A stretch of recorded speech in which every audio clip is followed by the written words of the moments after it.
উনি যখন রাজনীতি শুরু করলেন সেটা হচ্ছে আমাদের ছাত্র জীবনকাল, আমাদের সংগ্রামের কাল, আমাদের দ্রোহের কাল।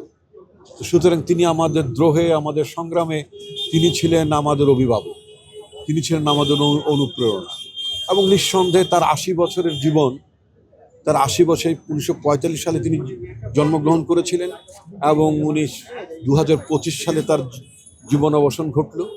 এই পুরো ৮০ বছরের জীবনটা এমনই একটা বর্ণাঢ্য জীবন, এদেশের গণতন্ত্রে, এদেশের স্বাধীনতা সংগ্রামে কোনটার মধ্যে তিনি না ছিলেন।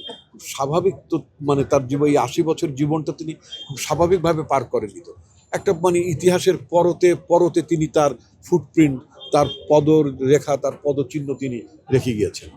তো নিঃসন্দেহে বাংলাদেশের গণতান্ত্রিক রূপান্তরের যে লড়াইটি আমরা এখন করছি, বাংলাদেশের যে একটা নির্বাচন দরকার, একটা গণ অভ্যুত্থানের মধ্য দিয়ে যে বাংলাদেশের জনগণ একটি নির্বাচিত এবং একটা জবাবদিহিমূলক সরকার প্রত্যাশা করছে এবং বাংলাদেশে একটা সুশাসনের রাজত্ব প্রতিষ্ঠিত হবে, জনগণের ক্ষমতায়ন হবে, এই প্রক্রিয়াটিতে বেগম খালেদা যদি থাকতেন এবং তিনি যদি, উনি তো অভিভাবকের মধ্যে, আমি যেটা তাকে বলতে চাই, বেগম খালেদা জিয়া শুধু কিন্তু বিএনপি চেয়ারপারসন, শেষ বয়সে তিনি বিএনপির চেয়ারপারসন শুধু ছিলেন না, তিনি গোটা রাজনীতিতে, সমগ্র রাজনৈতিক দলের কাছে, এদেশের মানুষের কাছে রাজনীতিতে তিনি একটা অভিভাবক তুল্য আসনে তিনি প্রতিষ্ঠিত হয়েছিলেন। তিনি জাতির অভিভাবক হিসেবে তিনি নিজেকে প্রতিষ্ঠা করতে সক্ষম হয়েছিলেন। সুতরাং এটা তো একটা অনেক বড় প্রাপ্তি।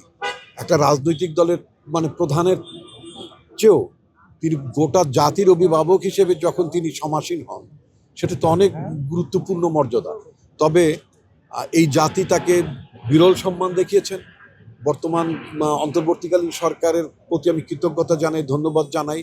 তারা যথাযথ সম্মান আমাদের পার্টির নেত্রীর প্রতি প্রদর্শন করেছেন। তার ত্যাগ, তার সংগ্রাম, তার লড়াইকে সরকার স্বীকৃতি দিয়েছে। এদেশের জনগণ সারা জীবন এটা মনে রাখবে এবং ইতিহাসের অংশ হয়ে তিনি থাকবেন।